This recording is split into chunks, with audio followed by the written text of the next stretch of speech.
এই কি একটাই অভিযোগ, মানে আর কি কোনো অভিযোগ পাওয়া যাচ্ছে না? মানে অনেক প্রশ্ন উঠছে না? আপনি ধরেন এটা কিভাবে দেখেন? এই একটা, তারপরে এখনো পর্যন্ত কিন্তু ইফতার পার্টির হিসাব আসেনি, কবে দেবে আমরা জানি না। নতুন পার্টি যখন ফ্লোট করলো অনেক লোকের খরচ, সেটার কিন্তু হিসাব আসছে না। আপনি কিভাবে দেখেন এই বিষয়গুলোকে? না, এটা তো খুবই ক্লিয়ার। উনি যে বলছেন যে মন্ত্রণালয়কে আমি যদি ফোন করি আবার আমার নাম উঠবে, এখানে নাম ওঠার কিছু নাই। কারণ এটা তো যে মন্ত্রণালয়ের অধীনে, এটা তো ওনাদের কলিগ। হ্যাঁ, এটা তো আসিফের নেতৃত্বে, তাই না? এই মন্ত্রণালয়, তাহলে তার মন্ত্রণালয় এখানে উচিত ছিল যে এটা ক্লিয়ার করা যে আসলে এখানে কোনো দুর্নীতি হয়েছে কিনা। কারণ এখানে অনেক সুযোগ আছে এবং এই ধরনের নিয়োগ কেন দেবে? আমরা এই ধরনের নিয়োগের বাইরে তো একটা রাষ্ট্র চেয়েছি যেখানে সমন্বয়কেরা ফোন করে কার কোন লোক কত টাকায় কাদেরকে নিয়োগ দেবে এটা হওয়ার তো কথা ছিল না। তো এটা যখন এখানে যখন আপনি সামান্য একটু দেখেছেন, আপনি এবার খেয়াল করে দেখেন গিয়ে আবার সচিব পরিবর্তন, তারপরে যে মন্ত্রীর ইয়েদের লোকেরা যে বিভিন্ন ডিস্ট্রিক্টের কিভাবে লোকদের অ্যাপয়েন্টমেন্টের ভূমিকা রাখছে।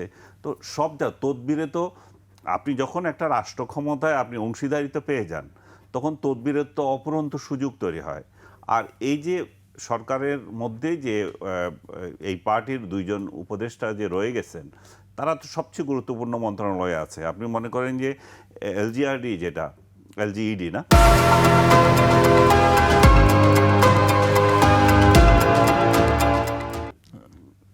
স্থানীয় সরকার। স্থানীয় সরকার মন্ত্রণালয়, তাদের হাতে রয়ে গেছে কিন্তু কোটি কোটি টাকার কাজ।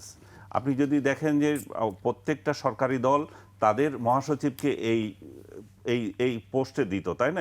এই মন্ত্রণালয়টা দিত, এই জন্যই দিত যে তাদের বিভিন্ন জায়গায় তাদের টাকা বিলি করার যে সুযোগটা, এই মন্ত্রণালয়ের এত বাজেট এবং রাস্তাঘাট তৈরি করা এবং যত সুপারিশ সব এখানে কিন্তু কাজ করা যায়। না, এখন যে আপনার কি অবজারভেশন বা তথ্য কি আসছে, শুরু হয়েছে কি এভাবে? হয়েছে যে মাসুদ, যে আপনি বলছিলেন যে আব্দুল হান্নান মাসুদ, আব্দুল হান্নান মাসুদ, যে যিনি আহত হয়েছেন, জানিয়ে রাখি আমরা তার সমবেদনা জানাই যে ওনার বাড়ি হচ্ছে হাতিয়ায়, তার উপরে হামলা হয়েছে এবং তিনি অভিযোগও করেছেন। জি বলুন।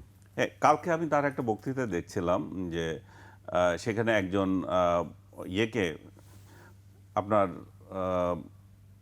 সাবেক তার এলাকার সাবেক প্রতিদ্বন্দ্বী যে সাবেক এমপি মোহাম্মদ আলী, তার নাম ধরে বলছেন মোহাম্মদ আলী তাকে কীভাবে সাবধান করছে, মোহাম্মদ আলীর লোকেরা কীভাবে সাবধান করছে, সে বারবার ওদেরকে এক ধরনের হুমকি শুরু কথা বলছিল। তো এই যে রাজনৈতিক কালচারগুলো মানে চলে আসা, যে প্রতিপক্ষকে মানে অসম্মান করে কথা বলা, এবং আমি দেখলাম যে তাকে ওই ওই দিনই আবার হামলা করা হলো। আমি জানি না আবার হামলা করছে বিএনপির লোকেরা, জি, এবং উনি অভিযোগ করেছেন সেটা। জি, অভিযোগ করছেন উনি আবার কথা বলছিলেন কিন্তু আওয়ামী লীগের এমপিকে নিয়ে। তো কি কারণে এটা করছে আমি জানি না। আমি যে কথা বলছিলাম আপনাকে, তিনি তার এলাকায় কি উন্নয়ন কাজ করেছেন, রাস্তাঘাট কিভাবে করেছেন সে বর্ণনা দিচ্ছিলেন। বলছে আমি এত এত ইয়ে করে মানে যুদ্ধ করে এই জায়গাতে এই রাস্তা করছি, মাটি ভরাট করছি, এগুলা এলাকার লোকেরা নাকি মাটি ব্যবসা করছে, আবার এগুলোকে বিক্রি করে দিচ্ছে। তার মানে তাদের সুযোগ আছে যে এই মিনিস্ট্রির অধীনে কাজ করার, এবং তারা সেটা করছে অলরেডি।